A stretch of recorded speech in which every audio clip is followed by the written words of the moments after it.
Goddag og velkommen tilbage til min blog, som nu er i video, fordi jeg har simpelthen opgivet at skrive noget. Jeg er journalist. Man skulle tro, at man kunne skrive altid, ikke? Men det kan man altså ikke. Jeg kunne i hvert fald ikke finde på noget genialt at skrive. Og nu har jeg prøvet flere dage, og nu bliver jeg nødt til at opdatere, for ellers så går det galt. Og så går den død igen. Og den skal ikke gå død, den her blog, for jeg kan godt lide den. Og nu er jeg allerede gået i selvsving igen. Og det er nok det, der er galt med mig. Men velkommen til video og til opdatering og til mig. Jeg er lige kommet hjem fra Østrig, hvor jeg havde på skitur i en uge, og det var bare mega nice.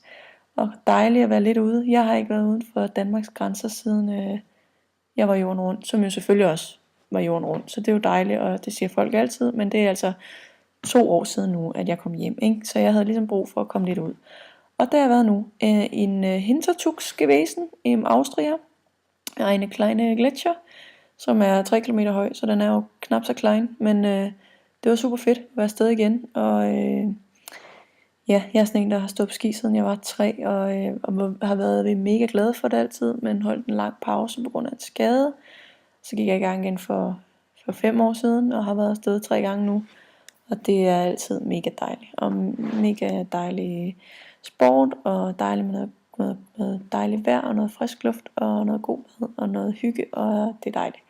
Det var selvfølgelig anderledes i år, fordi vi havde en baby med, så det var kun hver anden dag, at vi var oppe, Henrik og jeg. Vi delte som at være nede med Vika, men det var egentlig fint. Jeg har ikke super stærke ben lige for tiden.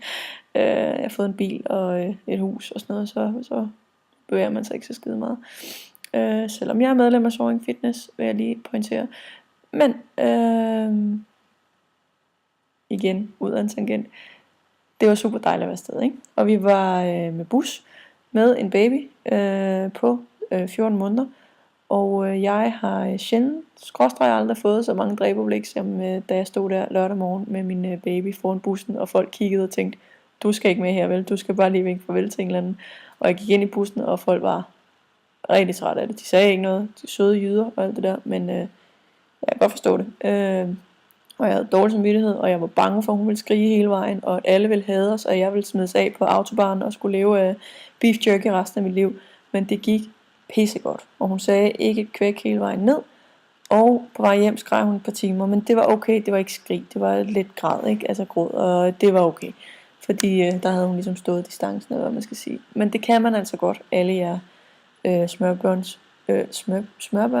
småbørnsforældre, der kigger med. Man kan godt tage en bus, og man skal huske at komme ud og se verden, og nyde livet og hinanden, og ikke bare sidde hjemme og blive til mukken røv, fordi det nytter ikke noget, så bliver man træt af livet. Så man skal huske at komme ud, og man kan godt tage en bus, selvom man har lidt nerver og dårlig mave inden, så skal det nok gå. Det siger jeg i hvert fald til mig selv. Måske gør jeg det igen en dag. Jeg tror næste ferie bliver med bil, mit auto gewesen, og det bliver nok noget mere afslappende, for så kan man bare stoppe, hvis det er. Jeg er stadig ude en tangent, ikke også? Det var super fedt, og jeg spiste gullasch og drak Weissbier og stod på ski, og det var dejligt. Og nu vil jeg måske bare smutte igen, ikke? Nu har jeg lige fortalt lidt om, hvad jeg har lavet, og jeg har det godt. Og det her er min stue, forresten. Ja. Tangent igen. Kan I have det super flot alle sammen?